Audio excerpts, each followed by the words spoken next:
brothers, one from the sisters then. Assalamu alaikum. Wa alaikum assalam. My name is Abdul Qadir and I'm an IT professional. And my question is related to one of your answers that you have given a while back. Thanks to Allah for providing me with the best of the parents. Alhamdulillah, they have done a lot for me. Alhamdulillah. And my question is, you just advised parents to not force their children to marry to their people, the girl or the boy of their own choice. So in such a situation, you have already given advice to a parent, but what would be the advice to a child who is stuck in such a situation? To a child who is stuck in that situation Yeah. and can't get out of it. So is a child whose parents are forcing him or her to marry someone he doesn't or she doesn't want. Probably they would be the best of the options. I know. Of course. Because Alhamdulillah, the parents know the best. But somehow if the child feels there is something different that he is looking out for, what would be your advice for him? Akhil Kareem, this is a matter of interaction and convincing and kind talk with the parents, dialogue, giving and taking, giving and taking. The child should maintain dialogue with their parents and continue to talk about it in the most respectful manner to their parents and try to convince them why they don't want to marry this person. They can seek the help of outside people, mashayikh, people who are close to them. There are many tactics you can use, but one of the ways that I've advised young people to use is to go to someone who is respected by their father or mother. Normally a family member, like a brother, an older uncle or someone like that, or a grandparent or someone, to seek help from them. If you've exhausted that and tried your best in that, go along. If you've exhausted every tactic, inna lillahi wa inna ilayhi raji'un, and your parents have gone to the extreme of turning the world upside down if you don't, then go along with it. Go and meet the girl or meet the boy. And after you meet them, you sit down with your parents again, and this time I think the talk with them will be a little bit better. Normally this is from experience, Allahu A'lam.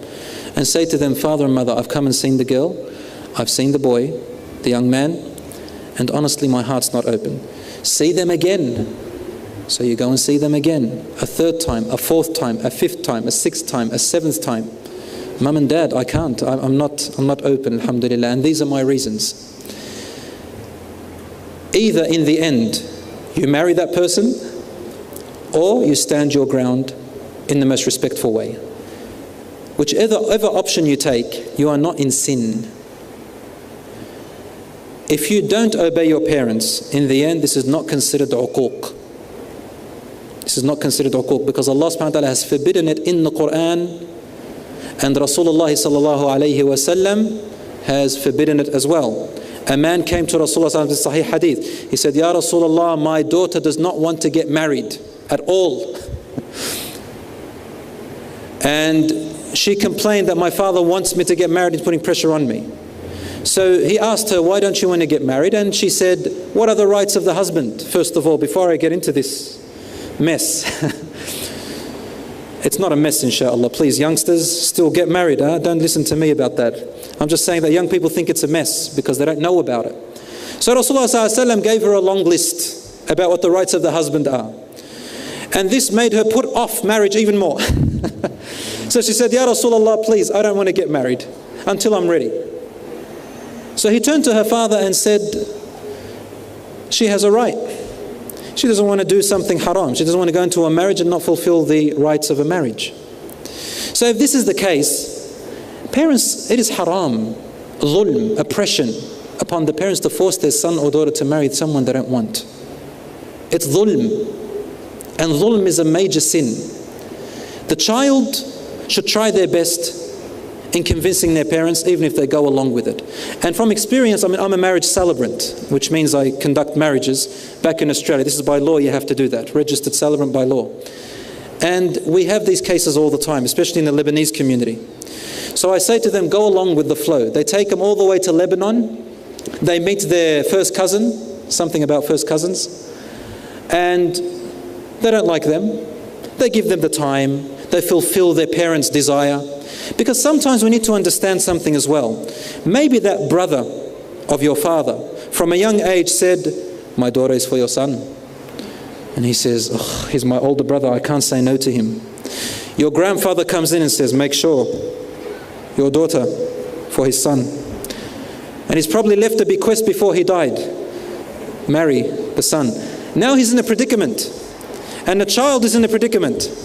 And you've got the pressure of culture and tradition and the grandfather, the bequest. So the child needs to understand that as well. We have many businessmen here. And you know, in business, there's this way of dealing with people and convincing them. You've got to go with them for a bit and then, inshallah, turn things around. If you're defiant with your parents and make a brick wall, I may put my parents in a jeopardized situation where their reputation is lost, or I'm facing them with embarrassment with their brother or their family or their father. So give them what they want for the time being. Go and meet, go and try. You may even like the person. You may even fall in love with them. Who knows? Allah subhanahu wa ta'ala knows. Huh? Give it a chance even. You don't cut the doors and think that, maybe we've watched films like Twilight Saga too much. I don't know. You know Twilight Saga? No? Alhamdulillah, you don't watch it. I only heard about it. I didn't watch it. So it's about, this fantasy of love and so on and so forth. So go along with the flow. And maybe Allah subhanahu wa ta'ala may have goodness in this wife or in this husband. And if you don't like them, at least you fulfilled your duty and everybody knows that you tried and the parents have done their duty. They fulfilled the bequest of the grandfather and the brother and everything. No one has anything to say anymore. Unfortunately, sometimes you need to struggle that way. And this is all within the qadr of Allah. Whoever your spouse is going to be, wallahi, if the whole world turned upside down, she is going to be or is going to be your spouse. And if they're not going to be your spouse, if the whole world turned itself upside down, they will never be your spouse. Because there are children who are going to be born, who will be named so-and-so, who will look like such and such, and who will have certain characteristics and bloodlines. Whether we like it or not, Allah will make it become fulfilled. So go with the flow, make istikhara and say, oh Allah, if what my parents are telling me to do is good for me, then grant it for me. And bless it for me. And give me goodness in it and assist me. And if what my parents are telling me to do is going to be hard for me and unblessed for me, then keep it away from me and me away from it and give me the blessing wherever it may be. I am pleased. And then go ahead and see what the outcome is, insha'Allah ta'ala. I hope that insha'Allah answers your question. One more question.